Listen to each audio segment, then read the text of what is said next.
जी नाज़रीन, सिंधी न्यूज़ में ख़बरनि जो सिलसिलो जारी है। ख़बर शामिल कंदासीं दादू खां सखी सरदार चारण जी। दादू ॻोठ सीता बंड माड़ी जे ज़मींदारनि इमामदीन भुर्ट, रफ़ीक अहमद भुर्ट, फ़कीर मुज़फ़र हिज़बाणी, फ़कीर मुबशिर हिज़बाणी ऐं ॿियनि जी दादू प्रेस क्लब में प्रेस कॉन्फ्रेंस।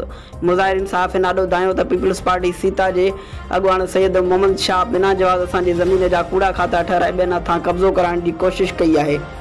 उन्होंने चयो त हिज़बाणी जी 160 एकड़ आहे ऐं भुर्टनि जी 230 एकड़ ज़मीन मौजूदु आहे, जिते सैयद मोहम्मद शाह सियासी पुश्तपनाही ऐं पुलिस जे सहकार सां असांखे हिरासां करे पियो ऐं क़ौमी झेड़ा करणु चाहे थो। उन्हनि वधीक चयो त मोहम्मद शाह ॿेले खाते जी ज़मीन जा कूड़ा काग़ज़ ठहिराए माण्हुनि ॻोठाणनि खे विड़ाइण जी कोशिशि करे रहियो आहे, जेकर कंहिं वक़्त में ॻोठ में वॾी खून-रेज़ी थियण जो ख़दशो आहे। उन्हनि चयो त देव भंडमाड़ी में असां भुर्ट ऐं हिज़बाणी बिरादरी जी 100 एकड़ ज़मीन आहे।